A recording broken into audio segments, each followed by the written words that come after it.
Hari ini saya mendapatkan satu tema yang menurut saya tema yang dalam banget dan luar biasa, yaitu mengenai penyerahan hak.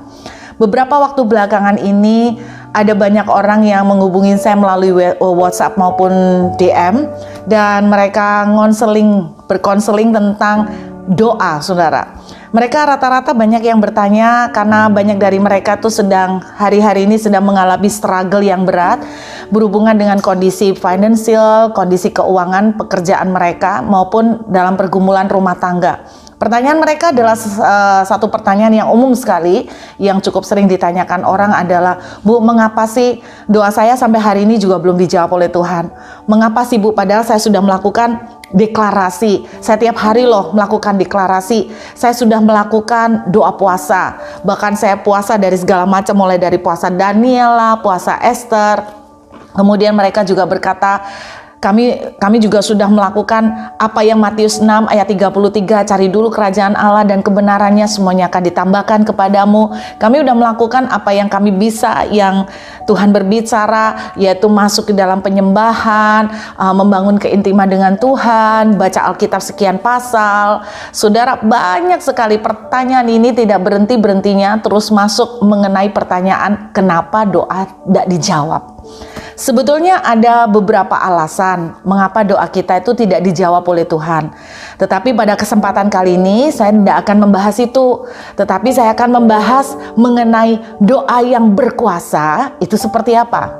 Nah, daripada hari ini kita membahas kenapa doa kita tidak dijawab, saya ingin membahas bagaimana sih doa yang sungguh-sungguh powerful atau berkuasa.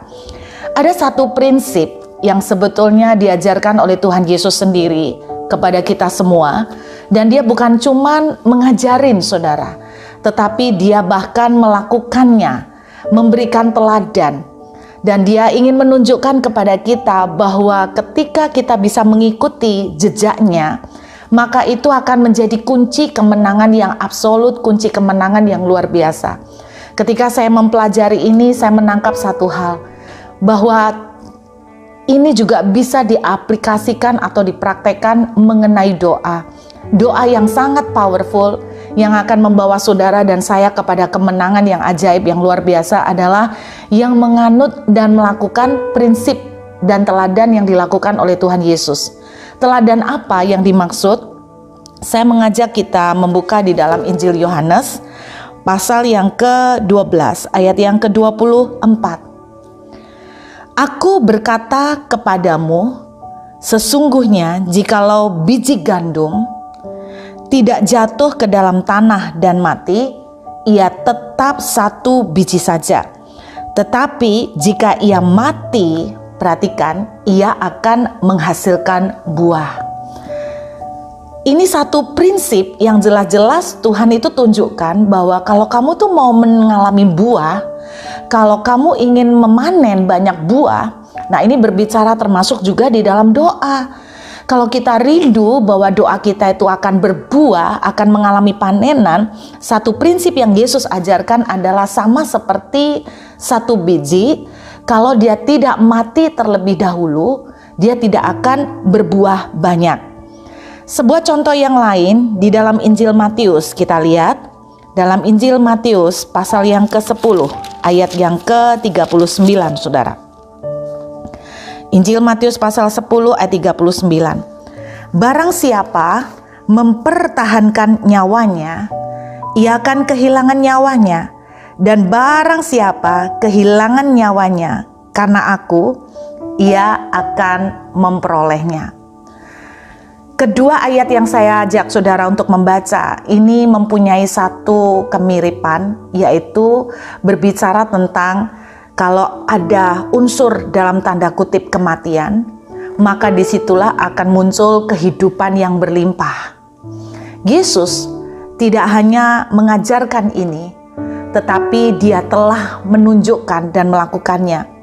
Ketika Yesus mati buat saudara dan saya, kematian Yesus telah memberikan jalan dan akses buat kita, sehingga kita mengalami kemerdekaan dan kelepasan.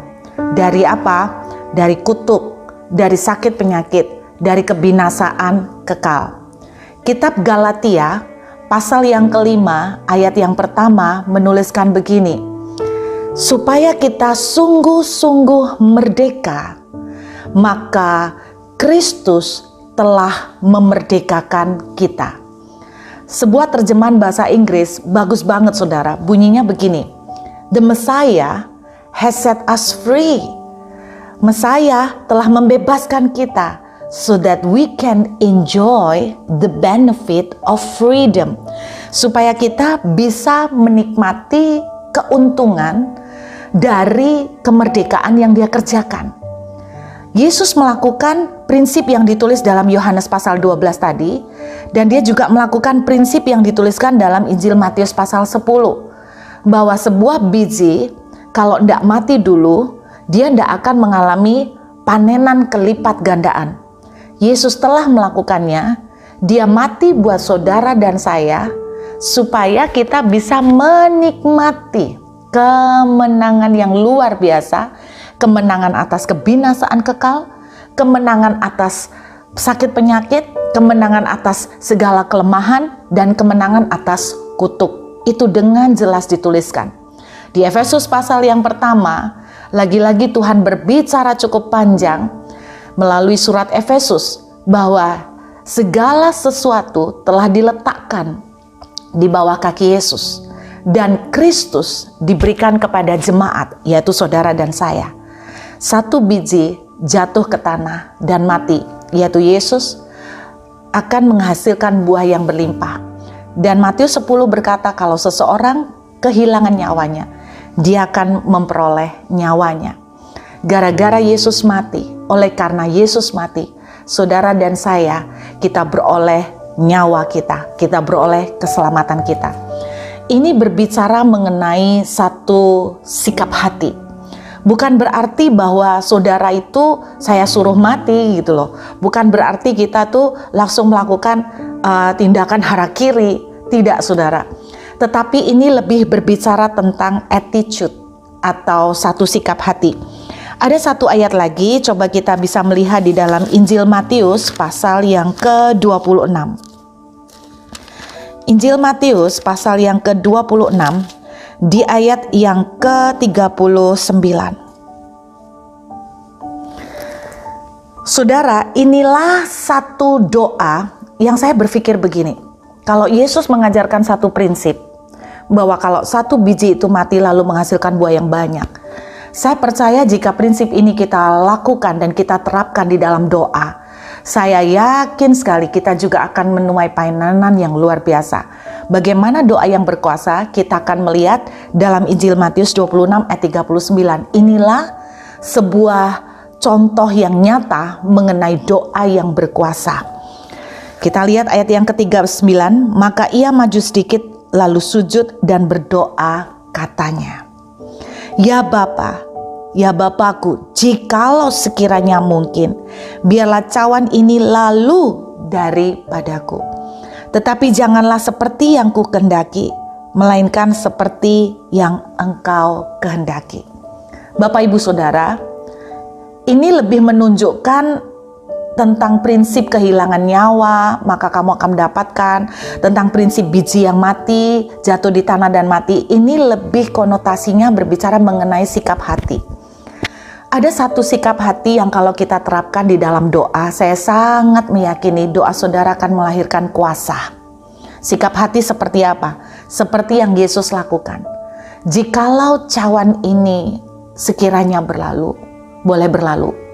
Namun, janganlah karena kehendakku. Apakah Yesus tidak punya keinginan? Ada.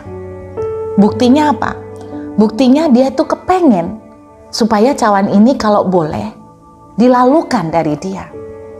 Yesus punya keinginan, saudara. Tetapi ayat ini menuliskan, dia akhiri dengan kalimat seperti ini. Tetapi bukan karena kehendakku. Berarti kehendak Yesus adalah kepengen untuk cawan ini nggak dia minum. Cawan apa? Cawan di mana dia harus disalibkan untuk menanggung semua dosa saudara dan saya. Yesus juga mengalami sebuah struggle. Kita ingat bagaimana dia di Taman Getsemani sampai berpeluh seperti darah saudara. Yesus juga mengalami struggle di situ. Dia punya keinginan. Tetapi yang diajarkan Tuhan sebuah prinsip. Keinginan itu dia sisihkan. Keinginan itu dia minggirkan dulu. Dan dia mendahulukan keinginan dan kehendak Tuhan. Yesus sendiri berkata, makananku ialah melakukan kehendak Dia yang mengutus aku. Doa yang berkuasa adalah doa yang dilahirkan dari satu sikap penyerahan hak. Yesus punya hak untuk dia berkata, kenapa harus gua yang mati? Yesus punya hak untuk bela diri. Tetapi dia sisihkan hak itu dan mengutamakan apa yang menjadi keinginan Bapanya. Saudara, inilah sebuah kunci yang Yesus ajarkan, yaitu sikap menyerahkan hak. Yuk kita baca lebih jauh, dijelaskan di dalam Filipi pasal yang kedua, saudara. Filipi pasal yang kedua, ayat yang ke-5 sampai dengan ayat yang ke-8. Filipi pasal 2, ayat yang ke-5 sampai ke-8. Hendaklah kamu dalam hidupmu bersama menaruh pikiran dan perasaan yang terdapat juga dalam Kristus Yesus. Rasul Paulus mengajari kepada jemaat di Filipi supaya kita itu bisa mempunyai cara berpikir dan perasaan seperti yang ada pada Kristus Yesus. Cara berpikir seperti apa? Perasaan seperti apa? Ayat 6, yang walaupun dalam rupa Allah tidak menganggap kesetaraan dengan Allah itu sebagai milik yang harus dipertahankan. Yesus itu punya hak, tapi bukan cuma hak, tapi dia punya power. Ketika dia harus diseret, ketika dia harus disesah, dia punya kuasa untuk binasain semua orang yang menyiksa dia. Yesus punya kuasa untuk melakukan miracle pada saat itu juga. Yesus punya kekuatan dan kemampuan untuk bisa lepas dari kayu salib. Tetapi ayat ini mengajarkan, ini loh pikiran yang dilakukan oleh Tuhan Yesus, perasaan yang dimiliki oleh Tuhan Yesus, yang Paulus mengajarkan supaya kita itu juga memodali diri kita dengan pikiran sama perasaan seperti ini. Yang melainkan telah mengosongkan dirinya sendiri dan mengambil rupa seorang hamba dan menjadi sama dengan manusia. Lalu ayat yang ke-8 menuliskan begini, dan dalam keadaan sebagai manusia, ia telah merendahkan dirinya dan taat sampai mati, bahkan sampai mati di kayu salib. Saudara, dengarkan baik-baik. Tuhan mengajarin kita melalui kitab Filipi, kita tuh kalau bisa menaruh pikiran sama perasaan kita itu disetting seperti yang dipunya oleh Tuhan Yesus. Pikiran dan perasaan seperti apa? Walaupun kita itu punya kehendak, bahkan walaupun itu menjadi hak kita, walaupun itu menjadi jatah kita, tapi kita itu mau menyisihkan atau mengesampingkan dan mendahulukan apa yang menjadi maunya Tuhan. Sikap ini loh yang dikatakan oleh Yesus di dalam Matius pasal 26 tadi. Namun biarlah bukan kehendakku, melainkan kehendakmu yang jadi. Saudara, sebuah doa yang dinaikkan kepada Tuhan dengan sikap hati penuh dengan penyerahan hak, yang tidak nuntut walaupun kita berhak, yang tidak maksa walaupun mungkin saudara dan saya merasa berhak, tetapi pada akhirnya kita itu belajar punya sikap seperti Yesus. Kita mengakhiri doa kita dengan berkata, Tuhan, aku tuh kepengen ini, tapi kalau kamu berkehendak lain, jadilah seperti yang kau mau. Ini juga yang dilakukan di dalam doa Maria. Sesungguhnya aku ini hambamu, jadilah kepadaku seperti yang engkau mau. Kalau menurut bahasa saya sederhana, ini adalah seperti sebuah attitude yang orang Jawa itu bilang nerimo. attitude yang orang bilang itu legowo. Inilah doa yang akan melahirkan kuasa yang powerful. Ada sebuah DM yang dituliskan dan disampaikan ke saya. Pertanyaannya sama. Saya ini sudah melakukan kehendak Tuhan. Kurang apa? Saya sudah pelayanan. Saya sudah deklarasi. Saya sudah doa puasa. Bahkan saya sudah melakukan perjamuan kudus. Bahkan saya sudah membaca Alkitab, Bu. Saya sudah menyembah. Setiap hari kurang banyak apa saya menyembah. Tapi kenapa Tuhan itu tidak menjawab doa saya? Bahkan kata-kata yang dia tuliskan itu membuat saya kaget. Karena dia itu berkata begini, sampai hari ini loh, sudah berapa tahun doa saya itu tidak dijawab. Saya ini kurang apa lagi? Sampai saya itu ngomong sama Tuhan, Engkau loh Tuhan, tidak nolong sampai saya akhirnya gali lubang tutup lubang. Kemudian dia berkata begini, saya doanya seperti ini Bu, kepada Tuhan. Kalau menurut Ibu bagaimana? Doanya begini, Tuhan, sampai kapan kamu mau siksa aku? Kalau memang kamu mau siksa aku, ya sudah, siksa Anda. Sampai habis sudah, puas-puasin. Anda bisa membayangkan nggak kalau kita itu doa seperti ini?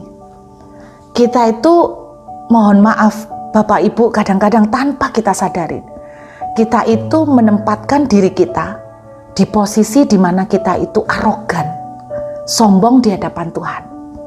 Dan menurut saya, doa yang dilahirkan dengan sikap yang terbalik dengan apa yang Tuhan ajarkan, saya mikir apakah mungkin ada kuasa yang akan dilahirkan dari doa yang model begini. Di kitab Maleaki, saya tunjukkan kepada saudara ya, di kitab Maleaki juga ditunjukkan satu contoh berapa banyak doa-doa yang dinaikkan ke Tuhan seperti ini. Dan menurut saya, doa dengan sikap seperti ini tidak akan ada kemenangan. Di dalam kitab Maleaki, pasal yang ketiga, ayat yang ke-13 sampai dengan ayat yang ke-15. Tuhan bilang begini kepada orang Israel, bicaramu kurang ajar tentang aku. Waduh, kalimatnya awalnya sudah tidak enak ya, keras banget. Firman Tuhan, tetapi kamu berkata, wow, apakah yang kami bicarakan di antara kami tentang engkau memangnya? Kan gitu kan. Jadi Tuhan ngomong, kamu tuh kurang ajar ngomongnya sama aku. Orang Israel bilang, yang mana? Terus ayat 14, kamu berkata, adalah sia-sia beribadah kepada Allah. Apakah untungnya kita memelihara apa yang harus dilakukan terhadapnya dan berjalan dengan pakaian berkabung di hadapan Tuhan semesta alam? Saya waktu baca ini, Bapak Ibu, saya sempat teringat. Kadang-kadang saya juga berdoa itu kayak gini. Dalam arti itu gini, Tuhan, saya ini pelayanan kurang apa? Percuma dong. Yang enggak pelayanan malah engkau jawab. Yang pelayanan malah enggak engkau jawab. Berapa banyak di antara saudara, waktu Anda doa, dan tidak kunjung melihat jawaban Tuhan, Anda itu berkata seperti ini, mirip-mirip. Kok bisa ya? Kurang apa aku ini? Kalau Tuhan jawab, kurang ajar. Ya kan? Kurang ajar saudara, menurut ayat ini. Terus kemudian ayat yang ke-15 dituliskan, oleh sebab itu kita ini menyebut berbahagia orang-orang yang gegabah, bahkan juga mujur orang-orang yang berbuat fasik. Tetapi dengan mencobai Allah pun mereka luput juga. Bukankah ini yang juga mirip kita lakukan? Orang itu loh bukan orang Kristen, kok malah hidupnya diberkati. Orang itu loh malah bukan orang yang percaya, kok rasanya hidupnya enak melulu ya. Bapak Ibu, di mana-mana rumput tetangga seringkali kelihatan lebih hijau. Tapi sebetulnya kalau Anda mendekatin dan tahu kehidupan di dalam mereka, belum tentu sehijau yang Anda lihat di permukaan. Tetapi ketika sikap doa kita seperti kitab Maleaki, Tuhan ngomong, kurang ajar. Dan orang yang punya sikap seperti ini, kita udah pelayanan Tuhan.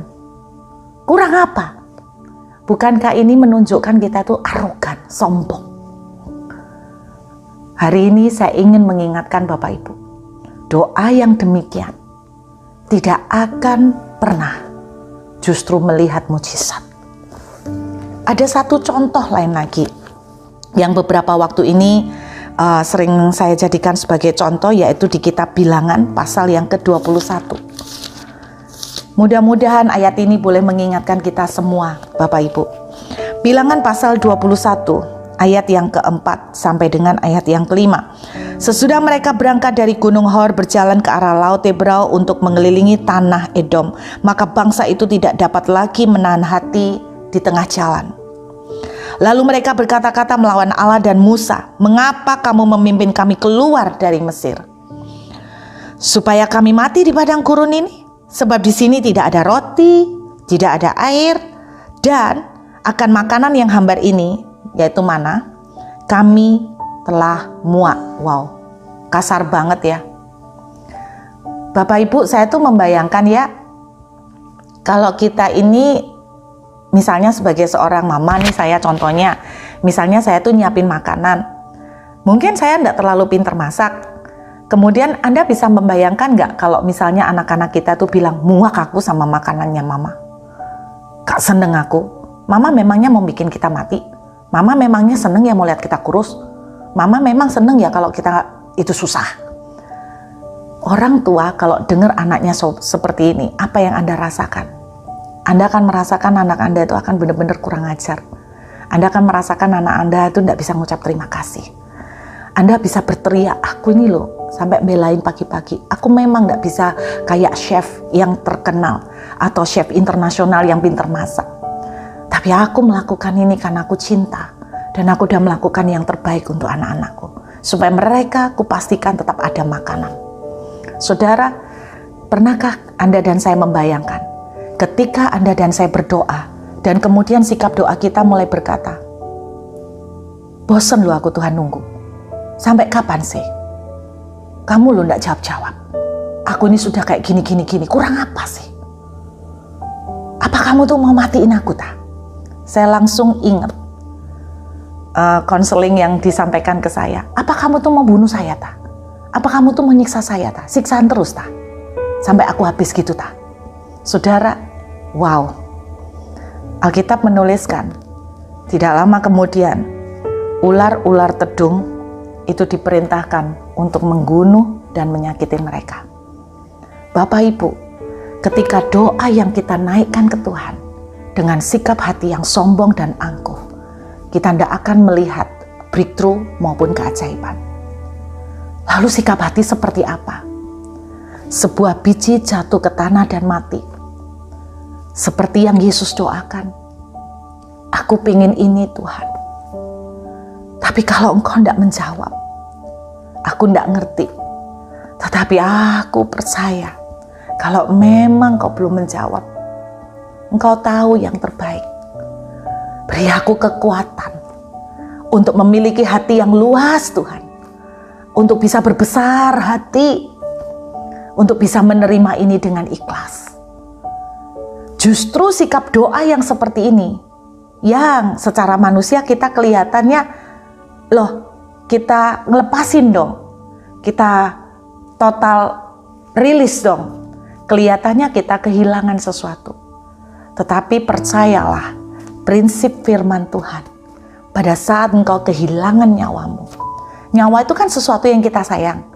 Pada saat kita tuh menyayangi keinginan kita, kepengen ngebet banget dengan keinginan kita pertahankan keinginan kita. Dan pada saat kita rilis itu, kita lepaskan. Saudara, janji firman Tuhan, kamu justru akan mendapatkan kembali nyawamu. Saya ingat sebuah ayat lagi di dalam kitab Pengkhotbah. Dituliskan begini, "Lemparkan rotimu ke air, maka kamu akan mendapatkannya kembali. Tidak lama setelah itu." Saudara, lemparkan rotimu ke air. Roti itu bicara tentang sesuatu yang kita makan, sesuatu yang penting, karena itu yang kita perlukan. Kita Pengkhotbah mengajarin kita, lemparkan ke air. Loh, roti dilempar ke air ya pasti nggak bisa dimakan. Sesuatu yang kita pegang, apalagi kalau cuma satu, mana mau saudara kita lempar ke air. Karena kalau kita lempar ke air sudah pasti alamat nggak bisa dimakan, nggak bisa kita ambil lagi. Tetapi kita pengkhotbah mengajarin kita, lemparkan rotimu itu ke air, maka kamu akan mendapatkannya kembali tidak lama setelah itu.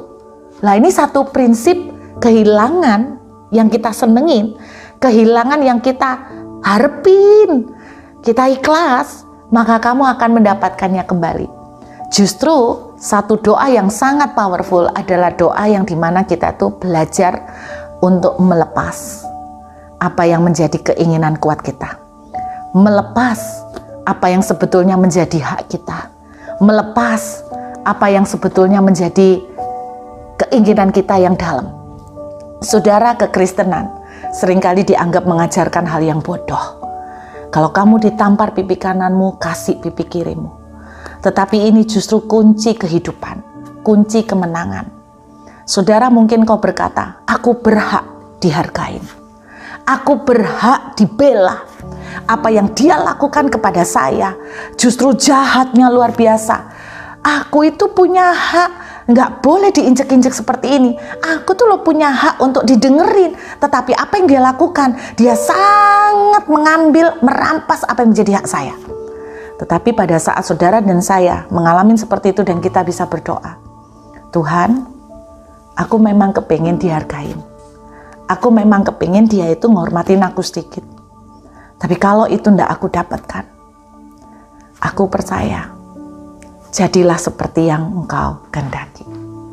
Aku ndak mau balas dendam, walaupun aku berhak untuk melakukannya. Tetapi kalau ini terjadi, ini pun atas seizin-Mu.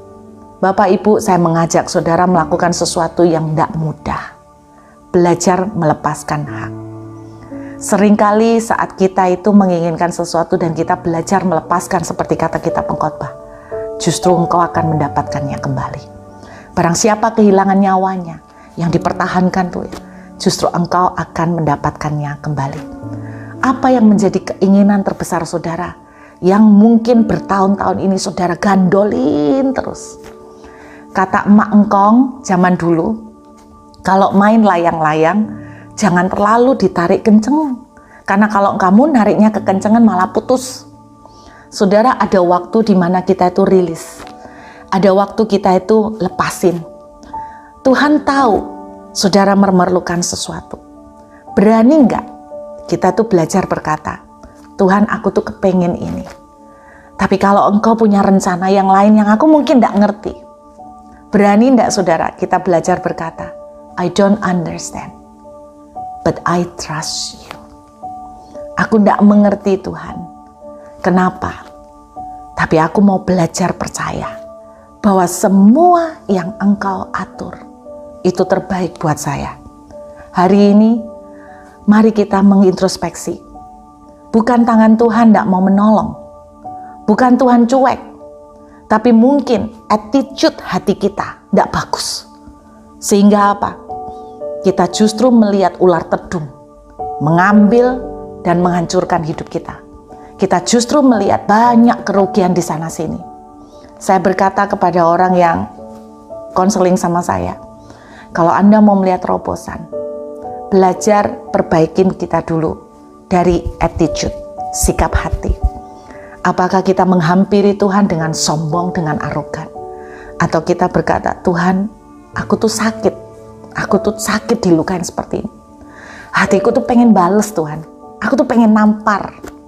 Dan aku tuh berhak, karena apa yang dia lakukan sangat tidak fair. Tetapi karena Engkau Tuhan, aku mau kuburkan semua ini. Aku tidak akan lakukan ini Tuhan, karena aku mau melakukan apa yang Kau kehendaki. Aku akan rilis Tuhan, aku akan lepaskan. Aku ikhlas, aku nerimo Tuhan, aku legowo. Ketika kita punya sikap hati seperti itu, percayalah, firman Tuhan bilang di dalam Keluaran ya, pasal 14 ayat 14, Tuhan katakan begini, pada waktu kita itu bisa tenang, maka Tuhan akan berperang buat kita. pada waktu kita bisa tenang, Tuhan akan berperang buat kita. Salah satu bentuk ketenangan adalah karena kita belajar untuk tidak mempertahankan hak. Orang yang ngotot mempertahankan hak, itu yang bikin dia tidak tenang, itu yang bikin dia emosi, itu yang bikin dia sumpek, karena dia merasa dia berhak untuk diperhatikan Tuhan. Kenapa saudara dan saya banyak stres ketika doa kita tidak dijawab? Karena kita berkata, aku ini sudah pelayanan, sekarang mana upah saya? Orang yang gandolin seperti ini tidak akan membawa kebahagiaan. Perasaan dan pikiran seperti itu tidak akan mendapatkan damai sejahtera dan ketenangan. Mari belajar hari ini Bapak Ibu Saudara. Kalau Anda sedang berdoa dan belum melihat jalan, saya ingin menantang, yuk belajar kita tuh ngomong begini, I don't understand, but I trust you. Ketika saya sempat mengalami di Perth, saudara, saya sempat harus keluar dari rumah yang kami tempatin pada waktu itu. Dan saya bingung harus kemana. Hati saya sempat dipenuhi dengan emosi, hati saya sempat dipenuhi dengan rasa marah. Karena saya merasakan perlakuan yang tidak adil. Tetapi pagi itu ketika saya berdoa, tiba-tiba ada sebuah suara yang berkata begini, hati-hati loh. Karena reaksi kamu akan menentukan blessing yang akan kamu terima. Karena reaksi kamu kalau salah, kamu akan kehilangan blessing yang besar. Saudara, pagi itu saya berkata sama Tuhan, bukan dengan gampang saudara, saya dengan air mata karena saya harus ada bawa anak-anak saudara di negeri asing dengan biaya yang sangat tinggi untuk kontrak rumah di sini sangat mahal. Ketika tiba-tiba saya harus diperintahkan untuk meninggalkan dan keluar dari rumah itu, yang saya pikirkan bagaimana saya harus bayar kontrak, yang saya pikirkan bagaimana nanti dari bulan ke bulan kontraknya sedemikian mahal. Di sini 15 juta per bulan, itu minimal saudara, itu dengan rumah yang sangat-sangat sederhana. Itu kebayang semua betapa sempat frustasi saya saudara. Rasanya kepengen emosi, saya kepengen marah, saya kepengen kok saya diperlakukan seperti ini. Tetapi suara itu kemudian berbicara. Dan saudara tahu apa yang saya lakukan? Tuhan, saya kepengen marah. Tuhan, saya merasa saya diperlakukan tidak adil. Tetapi kemudian saya berkata, saya tahu bahwa ini pun Tuhan izinkan, berarti ada sesuatu yang Tuhan mau atur buat saya yang saya tidak ngerti. Dan saya akhiri doa saya pagi hari itu dan saya berkata begini, I don't understand.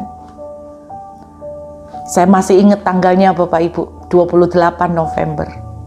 Saya berkata, I don't understand, but I trust you. Saya dengan berlinang air mata dan saya nggak mau mikir gimana nanti siangnya saya ngajak suami untuk cari rumah. Dan kami berdua sempat pusing gimana nanti bulan ke bulan harus membayar uang sekian. Sedangkan kami di posisi di Australia, kami tidak bisa kerja dengan visa turis pada saat itu. Saudara, ketika saya berkata begitu tidak pernah disangka. Ada sebuah ketenangan, tidak tahu gimana, pokoknya saya bilang, I don't understand but I trust you. Kita inilah anaknya toh. Kalau kita ini anaknya, masa Bapak Ibu meyakini bahwa Tuhan itu akan biarkan kita? Wong kali Alkitab bilang, anaknya nangis minta roti aja Tuhan tidak akan kasih batu kok. Itu yang membuat saya tenang, I don't understand but I trust you. That you will never leave us. Kau nggak akan tinggalin kami. Tapi aku tidak ngerti gimana caranya. Jam 2 siang, pagi berdoa, jam 2 siang, sebuah mujizat terjadi. Kami mendapatkan pinjaman yang ajaib sekali, secara supranatural, yaitu rumah yang kami tempati hari ini. Semuanya free, semuanya dengan cara yang ajaib. Saudara, mari dengarkan, saat kita punya sikap kerendahan hati, belajar menyerahkan hak kita. Walaupun kau merasa itu berhak, tetapi saat kita memperlengkapi pikiran dan perasaan kita, dengan pikiran dan perasaan seperti Yesus, Bapa, jikalau boleh, cawan ini berlalu daripadaku, tapi bukan kehendakku, melainkan kehendak-Mu yang terjadi. Saya yakin mujizat akan terjadi. Saya yakin breakthrough akan tercipta. Dan saya yakin damai sejahtera akan menguasai saudara. Dan ketika damai sejahtera dan ketenangan, Tuhan berkata, aku akan berperang ganti engkau. Jadi kuat Bapak Ibu, mari kita berdoa. Kami ucap syukur buat kesempatan saat ini. Biar dimanapun anak-anakmu berada dan sedang berdoa menangis untuk sebuah kebutuhan dan pergumulan. Kami belajar introspeksi Tuhan saat sikap kami kurang ajar. Biar kami semua boleh bertobat kembali. Dan mungkin ada hal-hal yang kami tidak mengerti kenapa Tuhan sampai hari ini belum menjawab. Tetapi beri kami kekuatan untuk punya sikap memperlengkapi pikiran dan perasaan kami seperti Kristus yang berkata, I don't understand, But I trust you, Lord. Kami percaya kepadamu walaupun kami belum mengerti. Biarlah cawan ini Tuhan, bukan kehendakku melainkan kehendak-Mu yang terjadi. Dan kami percaya mujizat akan terjadi. Seperti firman-Mu, ketika biji itu jatuh ke tanah, akan berbuah berkali-kali lipat. Biarlah kekuatan ilahi menyertai kami semua, damai sejahtera-Mu bersama dengan kami. Hanya di dalam satu nama Tuhan Yesus, kami mengucap syukur dan berdoa. Haleluya. Amin. Tuhan memberkati Bapak Ibu.